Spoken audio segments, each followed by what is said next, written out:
Silicon Valley, Martin Starr.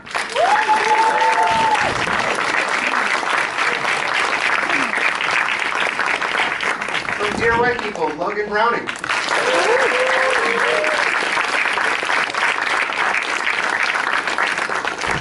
And from The Good Place, Kristen Bell.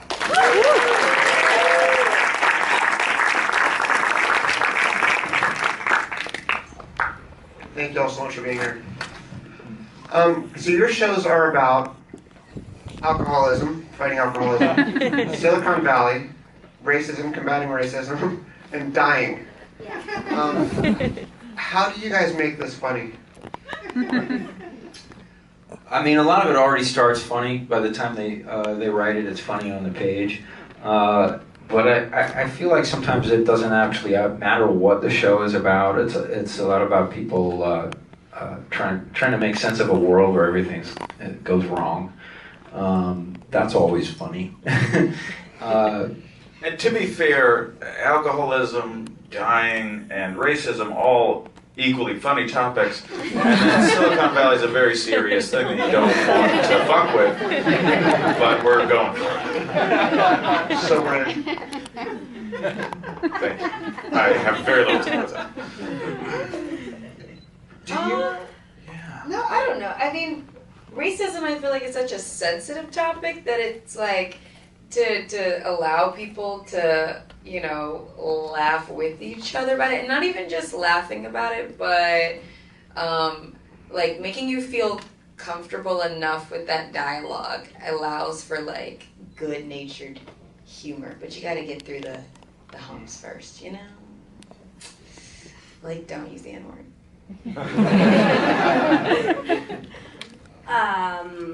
Yeah, our show's about death or hell or oops, spoiler. There's nothing funny about perfection, which is I think why a lot of showrunners choose like a really meaty thing to sink their teeth into. Like a happy place isn't always the funniest place, you know. And yeah, that was my point. The end. When you first got these scripts, something in them really appealed to you and made you laugh. What was that thing? What was the moment when you went, I like this? I know. I'm back. I am really stimulated by taking someone who is inherently unlikable on the page and then figuring out a way to get you to root for her. And my character is kind of a shit pig, and she really does a lot of stuff wrong. She has like no edit button, and she's only concerned with herself, the complete lack of self-awareness. And I just thought, wouldn't this be a fun challenge to see if I could get you to care about her? That was the alt title, wasn't it? Shit pig? That was on the... For me, I really like the idea of playing a guy that at his sort of root level is just pissed off at the world for not recognizing that he's right about everything. Because I feel like that's kind of a quality that we all have within us somewhere. But then you crossed with this kind of the hard self-knowledge that comes with going through recovery and failing at it over and over and over and over and over again. So there's something funny to me about deadbeats who think they know everything and still can manage to take care of each other. I don't know. What drew me to Dear White People wasn't necessarily the humor of it. To start, it was just how liberating it was to say the things that Sam said. Like in the audition for Dear White People, it was the monologue at the end of episode 1, season 1, where my character just basically tells the students on this fictional Ivy League campus that no, you can't have a blackface party and everything that's wrong with it and how it ruins the world. And I feel like what I found is like the humor with my character is almost like how serious she takes herself, and that her life is a juxtaposition. You know, this biracial pro-black woman who's dating a white guy and is, you know, she's a funny human, and maybe, but yeah, that's not really what drew me to her. It was just I mean, this is supposed to be a comedy panel, but like it was it's serious stuff, and I appreciated that. I appreciated the writing. I had one line of dialogue in the first reading of the pilot of Silicon. Not a joke. I went to the table read anyway, and Mike Judge assured me that I would be able to say more dialogue in the future if this was a temporary situation. Here we are. And you nailed it. Thank you. Except for Logan, I think all of you do play characters who might be unlikable on the page. Like, you're a Satanist. Thank you. And your character is also a Satanist. Thank you. Yeah. Kristen talked about the challenge of making someone unlikable likable. What are the tricks? Like, how do you, maybe they're, I don't want to say tricks, that sounds dismissive. Like, what do you do to do that? I don't think I've succeeded at what you're talking about. I think somehow I've become, on Silicon Valley, the king of the nerds. Like, somehow I have the most confidence of the people with no confidence. And so that happened kind of early on in the first season, where I just became the jock amongst nerds.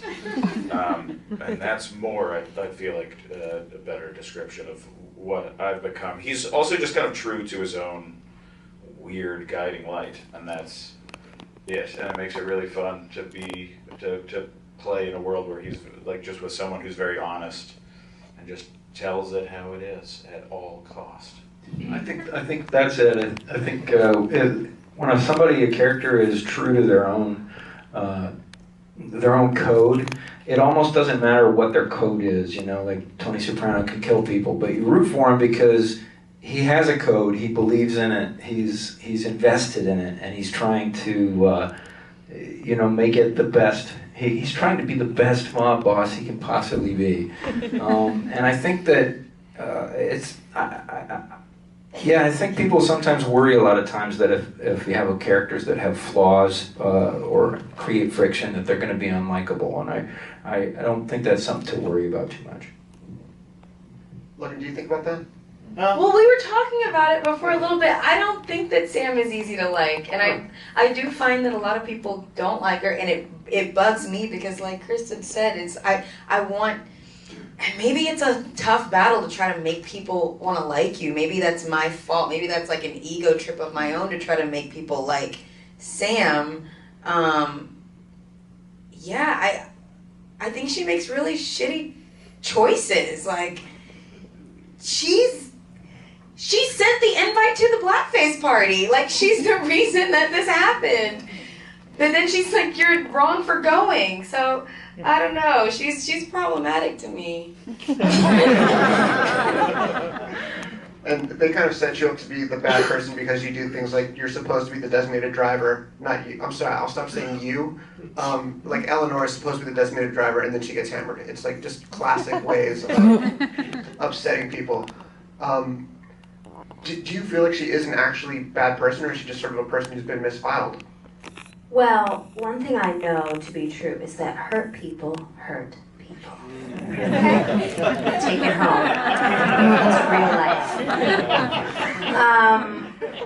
And what I liked about my beginning conversations with Mike Starr, who created our show, is that we always had the intent to delve into why these four people who deserve to be in the bad place were put in this good place. Just watch the show, it's too confusing.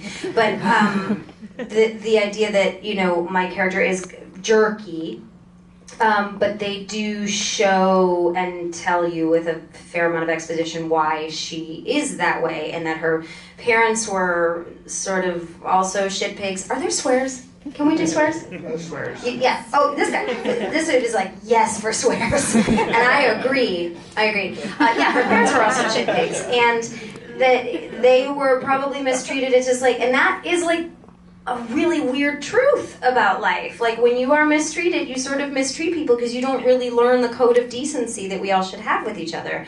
And then I also, I have a sort of very specific way of trying to manipulate you into liking Eleanor, in that I sort of visualize it like I'm choosing moments within the script to either have my armor up and then like for one moment take it down and let you see like how Kristen would truly be reacting to that situation, which is like probably a lot more vulnerable than Eleanor on the page would want to show, and then put it right back up, like, you know, like a cat who's always scratching you and all your furniture, but then like once in a while they come up and nuzzle and you're like, you are nice, but no, you're also like that kind of thing. Like it's the keeping people on their toes with that I think makes it interesting to watch. But for me, the calculation of it is that I choose very specific moments to make her vulnerable and to show her true vulnerability.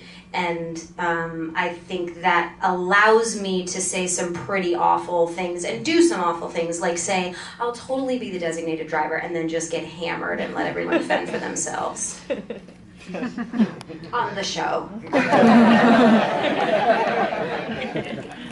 Logan, your character gets into a debate on the show that's kind of one of your more embarrassing moments as a character, on propaganda. And I immediately did the Google search that you do on the show to see, are there any documentaries that are not propaganda? I just found out that Martin watches lots of documentaries. Are there any documentaries that are not propaganda? I mean, well, we were talking about this a second ago. I think the Gary Shanley documentary is a beautiful documentary.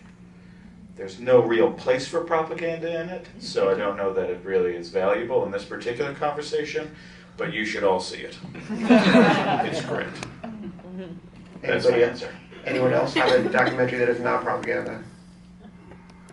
It's a really stirring question. I was stuck on it for a while.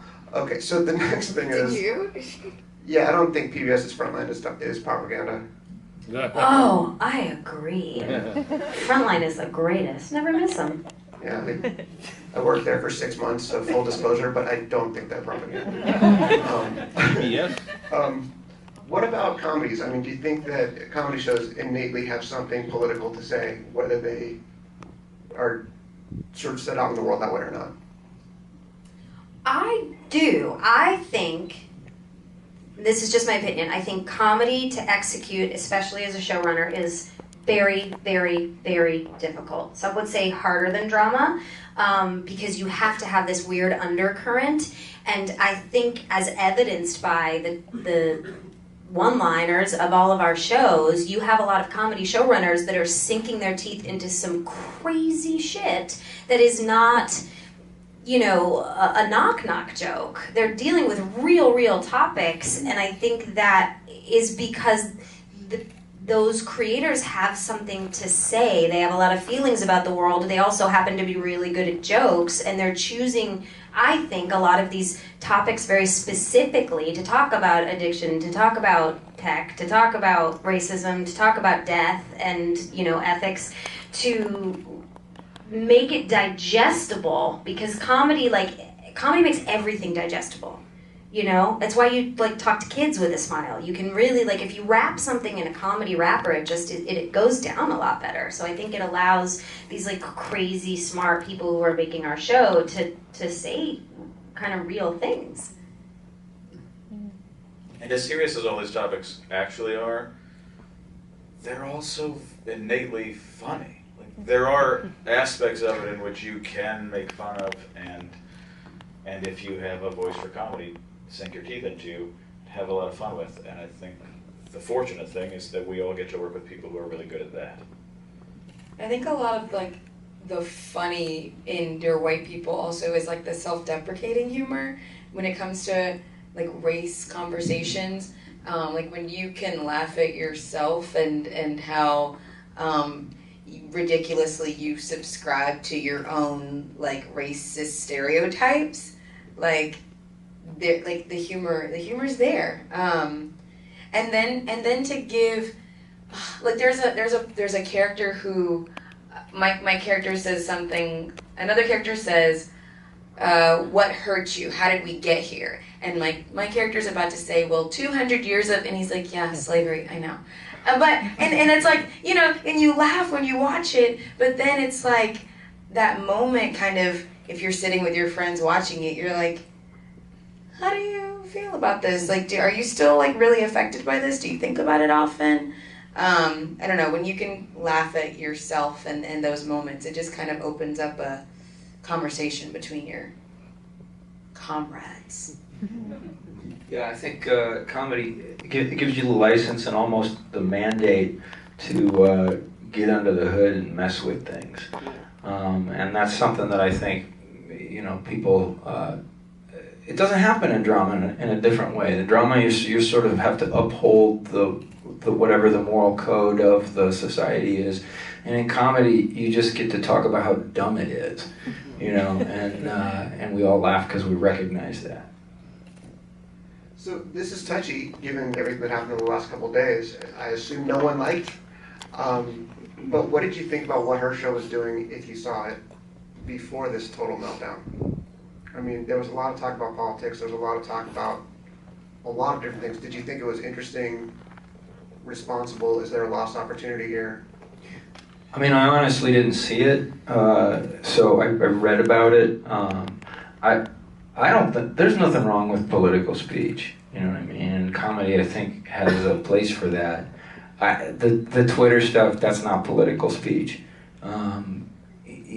That's just hate speech. And I also am attached to an ABC show, and as somebody on an ABC show, I was really proud of the network for stepping up and doing the right thing and doing it right away, even though I know it's going to hurt their pocketbook. But there's no place for that, and I can't believe in my heart of hearts that she didn't know that already. That she didn't know better. So, what are you going to do?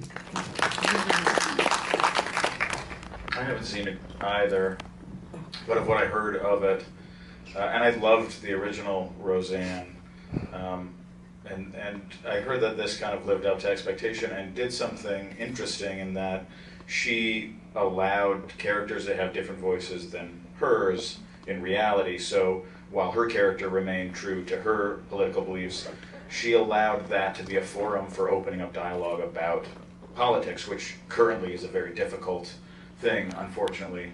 So for that reason, I think that it had value in the time that it was on the air. I'm not going to speak to what she did. She did that.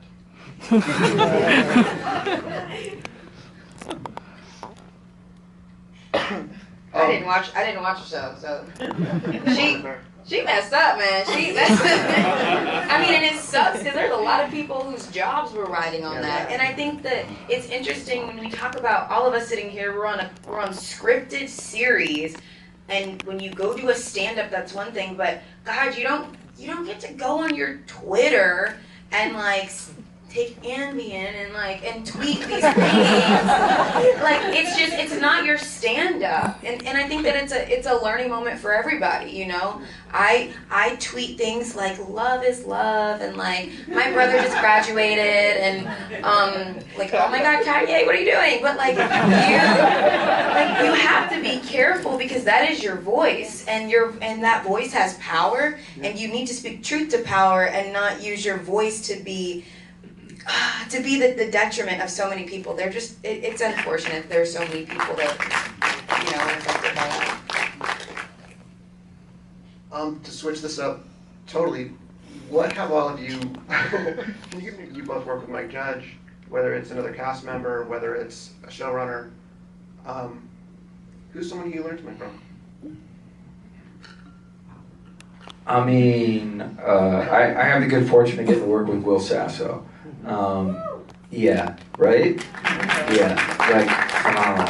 And what I've learned from him is to just stand back and let Will do his thing, because it's extraordinary. But I think you pick up little things from everybody along the way.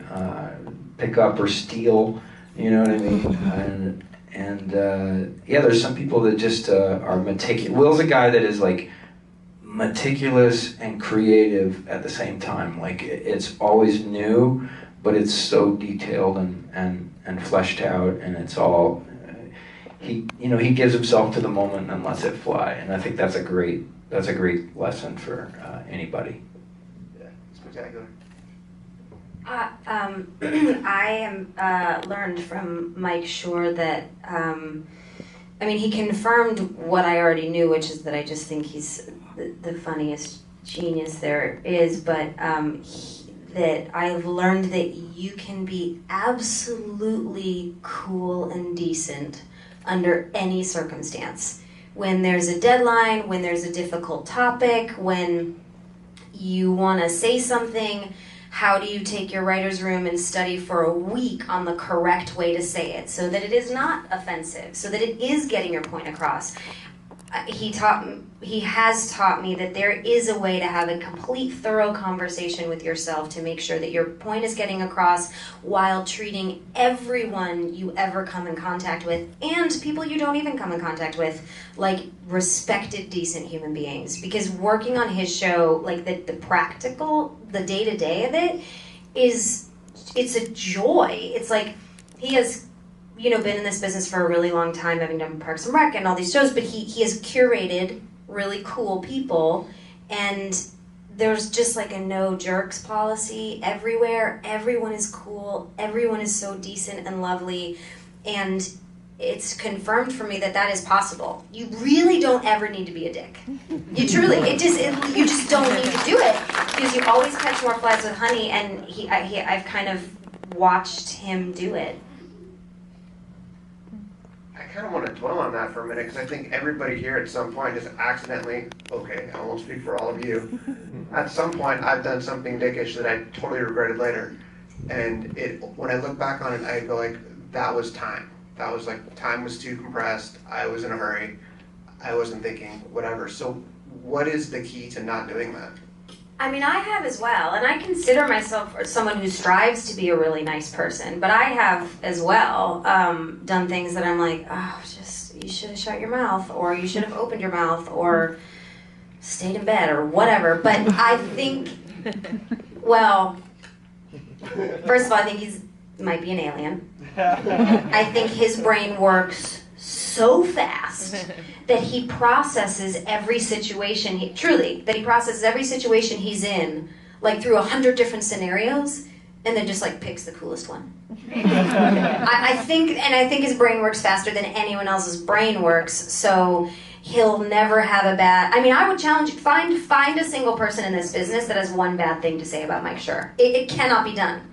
Like, it just can't be done. And I think that's because he thinks so damn fast. And he's like, I gotta keep up my rep. Anyone who comes to mind for people you learn from on your shows? For the same reason, you will lose all fingers and hairs and nails before you see him sweat. Like, he's just he does that so well. He does being cool so well. And it's for everybody else, I always believe that the energy on a set trickles down from the people at the top. And so when that energy stays level-headed, it doesn't allow for any frivolous crazy to happen. And if it does, it's like a spike in the system, and you go, hey, sit down, have some sugar, or don't have sugar, or what's going on with your blood sugar levels? I don't know, science. And it's he's a brilliant artist. Like the actual his framing, the way he works with his DP is wonderful, and he treats everybody the same. That's something that my dad used to do, which is just treats everybody with the same level of respect and admiration, and he's funny. He's really funny. Yeah, I think it's your job to, and this is why people get in trouble sometimes, is because you have to fight like hell to make the thing as good as it could possibly be, and you get caught up in that. The thing you got to remember is everybody there on set is also there to fight like hell to make the thing as good as possibly can be. It's not just you. Everybody here has a very important job. They have very important opinions, and you just have to be respectful of that, even if you don't always agree with that. Yeah. Respectful. Almost agree.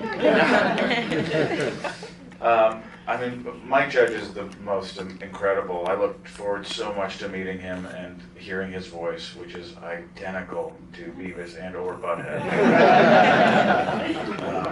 But on top of that, and on top of his perfect awareness of tone, which was exhibited in the beautiful movie that you did with him, and I think on our show as well, is one lovely thing. And then on top of that, we also get to work with a genius in Alec Berg, who really toils over every little piece of plot. I think in a comedy it's easy to rely on humor, and in a world that we're really trying to satirize in Silicon Valley, it is imperative that they do their research, and they do 20 times more research than that, so that they're over-prepared, and every little plot point, we end up predicting things unintentionally because they're so right.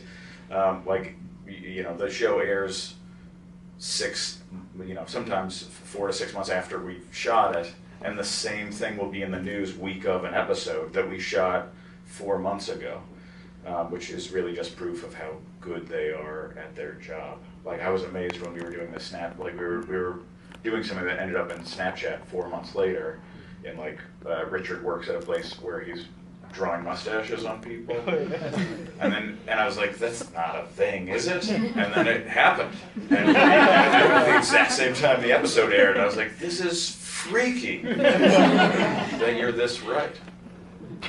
But those two guys, I think I've learned a lot from them in many ways. But total shit pigs. Not cool at all on set. Like, you guys, that's great that you guys have great sets, but these guys are real shit pigs. No, they are the sweetest. There's kind of a rule around every season that you're not allowed to complain about anything, but if you had to complain about one thing about your job, whether it's hours, whatever it is, what would it be? What's the one thing you wish you could change that you just can't? Not enough episodes, guys. Can we, is HBO here? Can we? That's it. That's actually it. I'm a month out from shooting, and I haven't seen any of the scripts yet. I could have got the scripts last week. That would be the only thing, but I'm just jonesing. It is really hard, especially with the perspective I truly try to keep in my life of just be grateful because you should be, because you have a responsibility to be, because you're really fucking lucky. But if I had to say, why do we start so goddamn early? Every morning's gotta be 5. I guess my issue is really with the sun. It's just like, what the fuck? Why does it be 5 a.m.? When you get up at 4 a.m. every morning, it just makes your body, you get the shakes and you sweat in weird places, and you're like, this isn't natural. And then on the days when you do some stupid, have a bunch of kids, and you can't even sleep in on the weekends, and I truly don't like anyone before double digits. Come to me after 10 a.m. Let's hang. Before 10 a.m., steer clear. Because I'm not cool, and I don't like other people.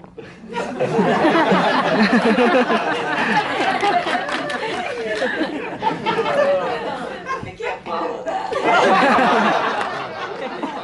I concur. Is there a project or a story that you can't believe should be made, and you're just like, Hollywood, come on, someone's got to make the Ben Franklin story or whatever it is? It's probably not that. I want to see more. I have a lot of people with special needs in my family, and a lot of times we'll go pick my uncle up from his group home, and they're the best. They're so much fun, and they're so brilliant. I would love to see more people with special needs, and special needs actors. They exist. I'd love to see more stories with them being told. Yeah.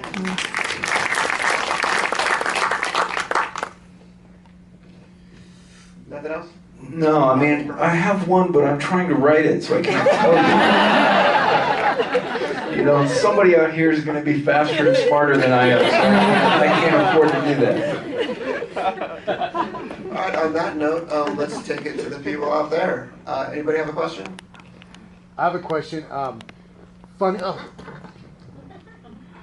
Your funniest movie, the comedy that you go to, that you've seen a million times, your funniest movie. Waiting for Guffman. End of story. There is nothing funnier than actors who take themselves too seriously. Literally, there is nothing funnier. She said on the panel. Office Space. Soak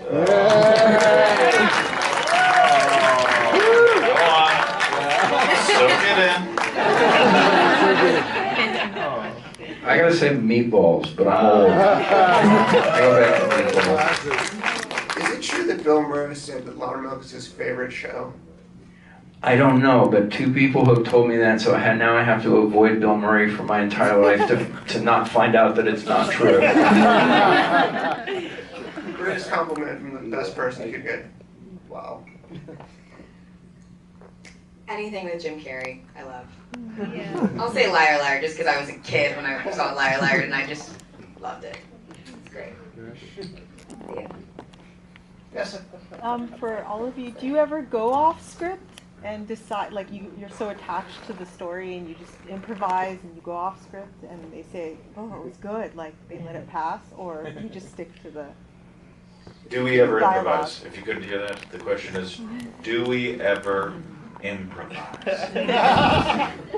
Okay. It's often frowned upon. I mean, it really depends.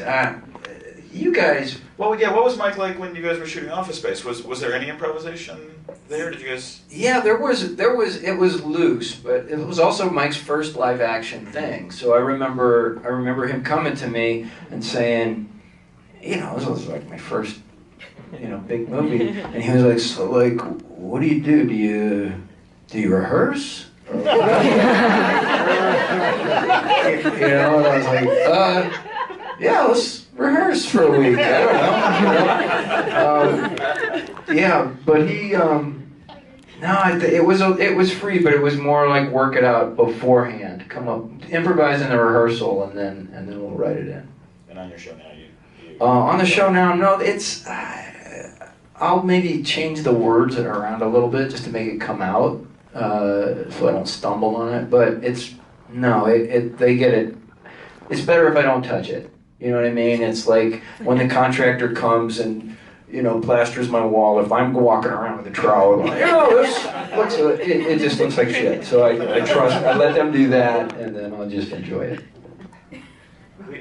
I improvised probably the least of our group of guys, and there was a line in the pilot where I changed the wording of it, and Mike walked over to me and he said, "Say it this way," and it was as it was written. I was like trying to find it. We hadn't shot it yet. I was just like in rehearsal done that, and he asked me to do it that way, and I did it, and I was like, oh yeah, he was right. I shouldn't have touched it. But overall, there's a lot of finding totally new beats that we get to do, and it ends up in the show oftentimes, and it's fun. It's one of the joys that I know our group of guys with a lot of, most of us, I think other than Kumail, we all have a history in improvisation, so it's just like a place to feel comfortable and play and find new things, and luckily we have the time to be able to do that. But ultimately the dialogue is so good that I don't want to be a shitbag and change it.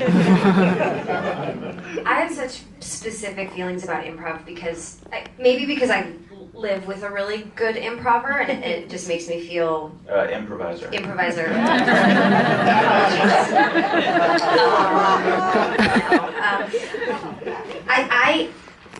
It's revered as this super cool thing you could do, and sometimes people think should do to be cooler. And my perspective is sometimes what's not taken into consideration is there were 15 people working on those exact words for 2 months. So cool it. If you don't have the skills, I don't really have the skills. I've worked with Martin. You're a pretty damn good improviser. Thomas, and if you ever go see Thomas and Zach do long form improv, yeah. it'll blow your mind. Yeah, you have to be trained, and then knowing and people like Melissa McCarthy, who is unparalleled in that world. It's like to me, it's like being a good cinematographer. Cool, I'm not gonna zoom the lens. Somebody knows how to do that. And yes, in our show we usually don't. Although there is a very collaborative effort in when you do feel a new beat coming in, like, who was it that said, like, the things don't happen in front of one person, they happen in the silence between two people? Someone smart. But, like, if we're doing a scene and something is happening, and then we decide to go there, it's usually discussed with the writer, sometimes just taken in liberty during the scene you're shooting, but usually everyone in the room feels it, at least on our show. Everyone will feel it, like, oh, there was that extra beat where, you know, you gave her the stink eye and blah, blah, blah, blah, and you expand on that with the writer to make sure that, from my perspective, you're not sort of just trampling on the months of work that they've done to perfect every word, because they are trying to stay in 22 minutes or 48 minutes or cable minutes, whatever they are doing these days, and they're trying to make it fit, and every word has meaning and some amount of exposition in it, even if you don't think so. So I'm always very hesitant to do it unless I think it's like a really good idea, and then I find out it's usually not. And then and then the backside of it is that you just feel like, if you're going to be like, I'm going to try to improv in this scene, you just feel like you're wasting everyone's time, because it's like, oh no, you crafted it for 2 months, I'm just going to go say it because, like, the Griff's got kids and stuff, so, you know. Here's a good trick. Just if you get something you really like, just trot it out on the first take and then go, oh, I'm sorry, did I get that wrong? Because then they have it, they can. There was something in the, I don't want to give it away. It's the second season, 8th episode, something really tragic happens and one character is acting really weirdly cheerful. And your character gives them, there's like no indication to us, the audience, that that character is being weird, but your character gives this look that just says everything. You know what I mean, right? Which, whoa. It's in a kitchen. It's in the It kitchen. takes place in a kitchen. There's one character who's doing a lot of stuff around the kitchen. Yeah. And acting really like cheerful and happy, like, oh, I'm gonna go do this. And you just give this look that's kind of like, this is very wrong. Now do you know what I mean? Go ahead. Okay. It's hard not to spoil it. Okay, everyone who hasn't seen it, no. How much of that is in the script and how much of that is you making the decision to sort of underline that scene? Like the blocking, etc. of it, or because I'm so lost. But it would spoil the thing. It's like you give this very long expression and the camera stays on you for a long time and the look just says, cues all of us in like so well. It's really good acting of just like, you, viewer, this is not right. I know this is not right. You all know this is not right, but the other people in the scene don't realize that there's something wrong here.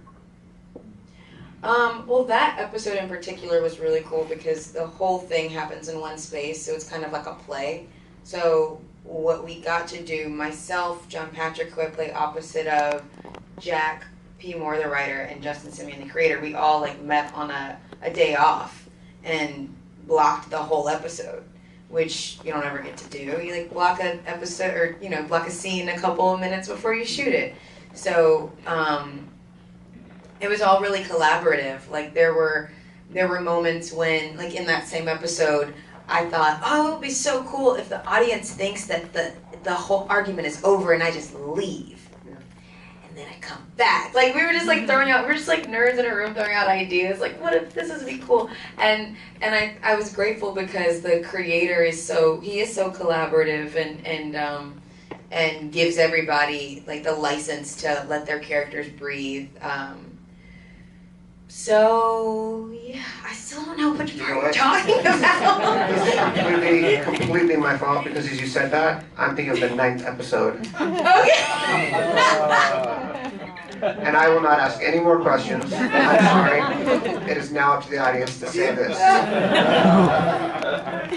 Kristen, Kristen, when you did the series Veronica Mars, that was my favorite show. I was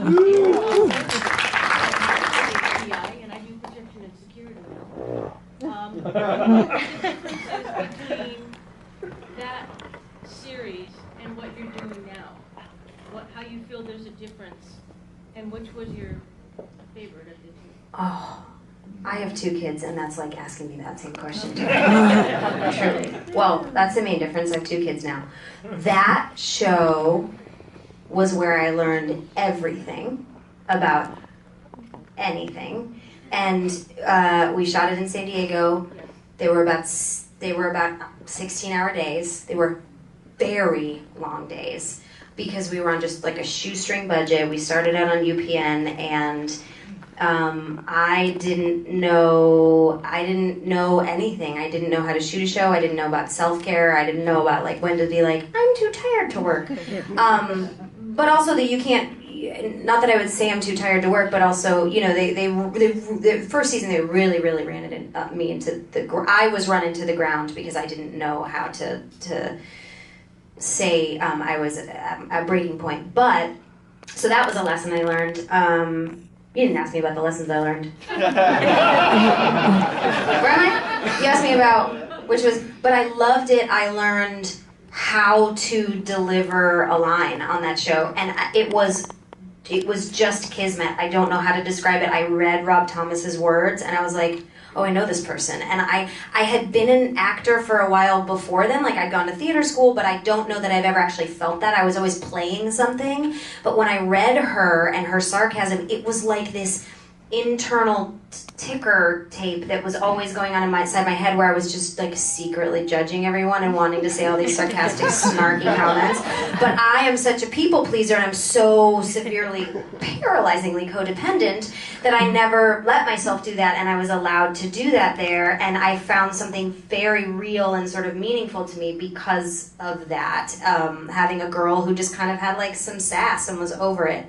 I loved working on that show, despite the fact that I didn't really sleep for 3 years. Because I was also commuting to San Diego, which in retrospect was a stupid idea.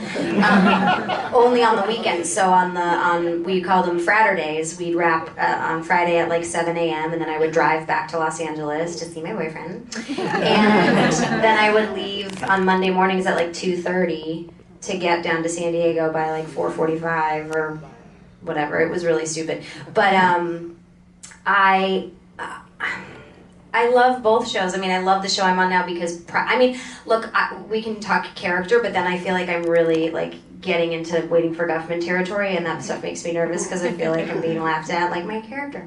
But practically, The Good Place shoots really close to home. It's a much easier schedule because we do 3 cameras and we cross cover everything. So we shoot the whole scene in like 45 minutes, and everyone can talk over each other, and we can shoot really, really fast because you always have 3 cameras rolling, and it's 10 hours. So just speaking from like a human perspective, if I work 6 to 6 or 8 to 8, I either have the morning with my kids or the evening with my kids.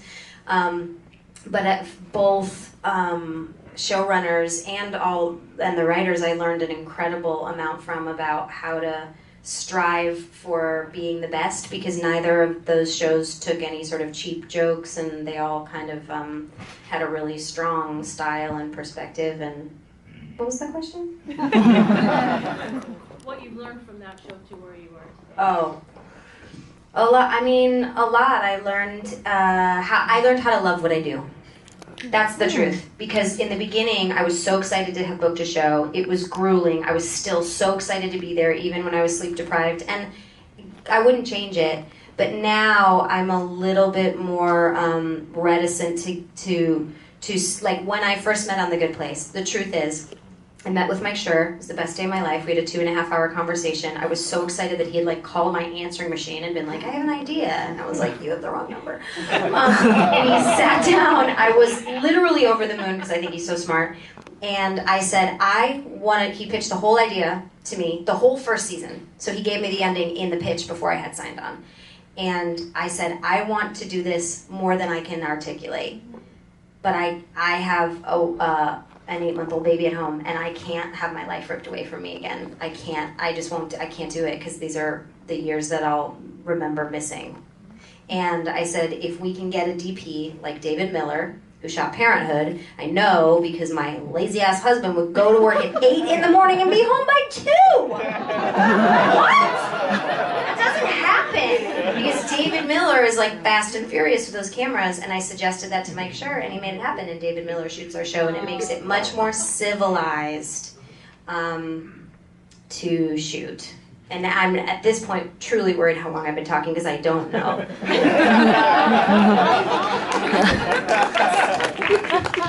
With the wonderful green hat. Yes. When I saw that, I started to panic and I thought, oh, don't tell me it's not going to be doing louder milk anymore. And I realized, no, I really am doing louder milk.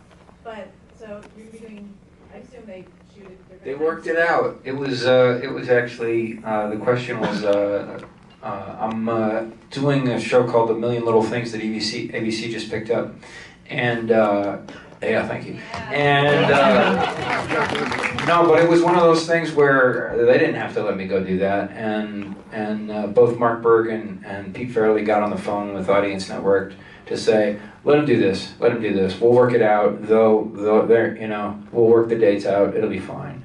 So I was really excited that they let me do that. I have a question for Martin. This doesn't have to do with Silicon Valley, but Freaks and Geeks was literally Okay, stay on topic. one of my favorite shows growing up. I don't know why I was watching it in like 4th grade, but is there any chance of a reunion? Of a reunion? For Freaks and Geeks, yeah. Definitely not. I'm sorry. I'm so sorry. I'm going to have to break this to you the only way I know how. Definitely no way in hell. No pun intended, because I play a Satanist currently. That's not going to. Okay, that's my Certainly not after the Roseanne. I don't think you'd be happy. Like, ultimately, I'm going to try and talk you out of it now. We wouldn't enjoy it if it happened. I mean, just imagine we're a bunch of, ugly old people now. We're not like the kids that you look back and you're like, that's just like me. I was awkward and weird in high school. Now we're like shit pigs. Grown-ass shit pigs. Sorry, I took it. Take it. I stole it from Jason Bateman. Full disclosure. All right. That's a hard no. I don't see a world where everyone can get back together at this point, with schedules the way that they are. But I also don't think that, the way that show was crafted. They shot the final episode as number 13 or something because they knew we were getting canceled. And then we had the fortune of shooting 4 or 5 more episodes so that episode made sense. But they were John and Paul were sure that they were getting canceled. And they were aware of it as the parents of our group. We were all inexperienced new actors figuring out what this TV life was like. And we kind of found out in a great way because we were part of an amazing thing, but also in the worst way because we weren't supported in any way by the network at the very top. A lot of the people underneath Garth here were very supportive, but he didn't get it. And they were very aware of that, so they shot things the way they shot things to protect us. But ultimately, that was it. They really intended for it to be this 18-episode movie. And, I'm so proud and fortunate to have been a part of it, but I don't think that it would live up to any expectation if we were ever to find a way into those characters again. But you can dream about it. Please write your fan fiction. We're here. I'll read it. Well, I'll gladly do a reading. We get a reading together for you, no problem. Let's do a fan fiction, episode 19. I just got some news. Wow. That's definitely not happening. You heard it here first. Does anybody have one final question? Yes, sir. Do you think, the way society has changed, that anti-heroes are more in rather than heroes? I mean, you look at Ron's characters. Captain Nixon was an alcoholic, and now he's Loudermilk, recovering alcoholic. He played a detective in the Boardwalk Empire, but he was kind of shady, but he had to do what he had to do. Do you think that's the trend of society today? Can everyone take that one and we'll... I mean, I think it's definitely the trend in the form, You remember the Lone Ranger and Superman were kind of the top of the thing, and they were both and Dudley Do Right. And now you kind of can't really do a Superman story without putting some kind of spin on it because it just seems kind of a little like that guy seems a little goofy in this world. I think we gravitated towards anti-heroes. Flaws make characters interesting. That's why I connect with the movies that I like the most. Who can relate to Superman? I can't. I mean, the thing about those they're still trying their best. It's just that their best isn't very good, and that's a really interesting dynamic. It's both funny and it's engaging and it hits home, I think. Yeah. Also, like,